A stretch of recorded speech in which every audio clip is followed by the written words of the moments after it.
A sniper's bullet just rewrote America's future. And by the end of this video, I will show you the exact playbook turning grief into policy, dissent into terrorism, and your rights into paperwork for exile. The assassination of Charlie Kirk is not just one death. It is the green light for political violence, mass repression, and the end of freedoms you thought were untouchable.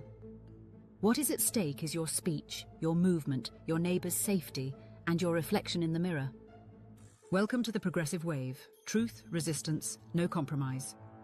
If you refuse to trade your rights for fear, subscribe now and stand with us. Here is the reality. Charlie Kirk's death is already being used as a political weapon. Trump wasted no time.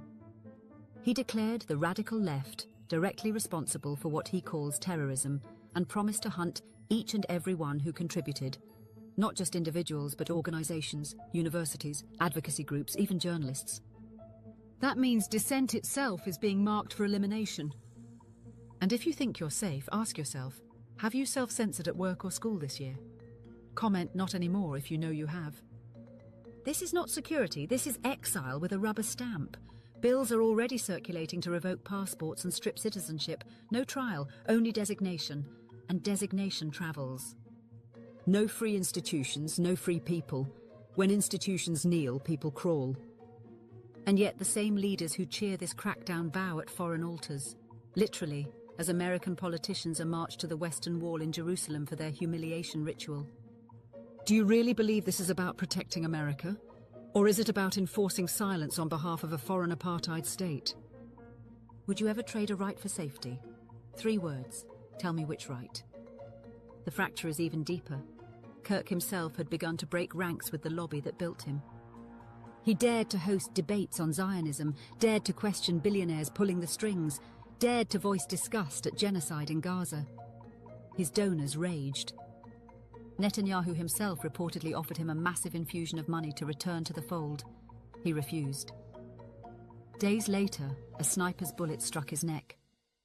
Am I saying Israel assassinated him? Of course not. I am saying this. When someone powerful enough to inherit Trumpism begins to defy Netanyahu, the stakes become deadly. Look at the broader picture. Blacklists of professors, defunding of universities, surveillance normalized through ICE raids and secret police tactics, all justified under the banner of Kirk's martyrdom. This is not a glitch in democracy, it is McCarthyism reborn. Ellen Schrecker, who wrote the definitive work on that era, warned that what is unfolding now is worse. Then, there were blacklists. Now, entire institutions are being captured or dismantled outright.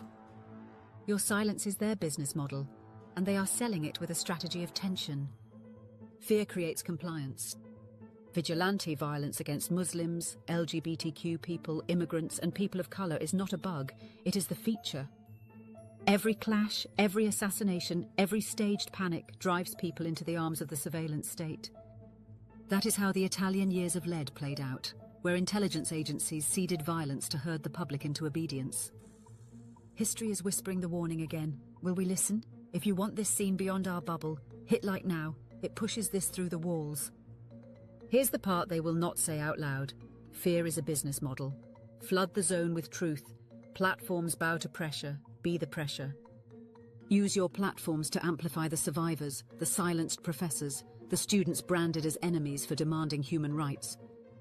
Carry these lines into the streets. Dissent is a right. Criminalizing it is the crime. Rights are not privileges. Freedom is not a permit.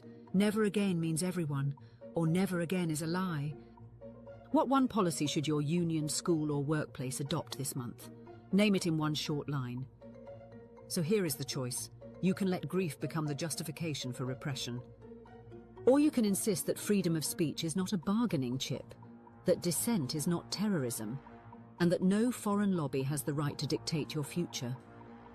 If this shocked you, comment Free Palestine below. Spread this truth.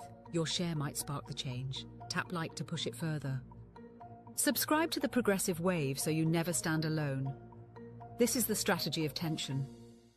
Silence signs the surrender.